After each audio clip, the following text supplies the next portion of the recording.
Et une autre chose indispensable quand le Seigneur nous capacite, c'est de demeurer dans le Seigneur.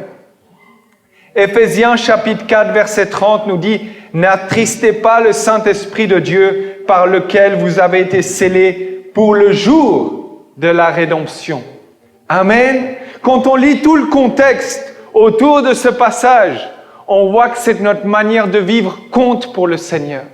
Notre manière de vivre, notre manière de nous comporter compte pour le Seigneur. C'est pas seulement notre manière d'être à l'église, notre manière d'être dans notre famille, notre manière de nous comporter avec notre voisin, notre manière de nous comporter au travail, notre manière de parler aux gens.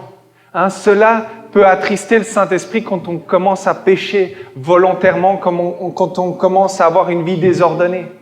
On commence à attrister le Saint-Esprit. Et petit à petit, si on continue dans cette voie, on commence à ne plus entendre la voix de Dieu.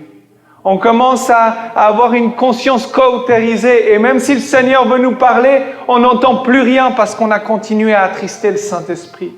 À nous de demeurer dans le Seigneur, proche de lui, d'écouter sa parole, de prier, de chercher, de lire la parole, d'aller à l'église. C'est important d'aller à l'église. Il y en a certains qui disent « Ah non, mais moi, ça me suffit Facebook.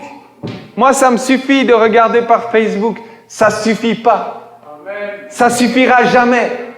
La communion fraternelle ne peut pas être remplacée par un écran. La manière où Dieu nous forme, nous transforme et transforme notre caractère, c'est en nous rencontrant les uns les autres, en parlant les uns avec les autres. Facebook a été un moyen de substitution pour un temps, mais ça peut pas remplacer la congrégation, ça peut pas remplacer la communion fraternelle, ça peut pas remplacer le fait de nous retrouver ensemble. Amen. Ça pourra jamais le faire. Jamais. Amen. On a besoin d'être ensemble, on a besoin de nous soutenir les uns les autres. Et nous soutenons les uns les autres, c'est quand on peut se voir. Quand on peut prier pour mon frère. Ah, tu n'as pas l'air bien aujourd'hui, qu'est-ce qui se passe? Tu as l'air de passer par un moment difficile, qu'est-ce que tu as? On va prier. On va demander au Seigneur qu'il fasse une œuvre. On va demander au Seigneur qu'il agisse. Mais cela, c'est en étant les uns avec les autres.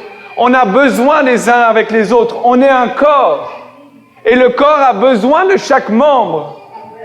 Amen. Chaque membre est nécessaire dans le corps de Christ. Il n'y en a pas un qui n'est pas nécessaire. Il n'y a pas un qui est mis de côté. Tous ont leur importance devant le Seigneur. Amen. Gloire au Seigneur.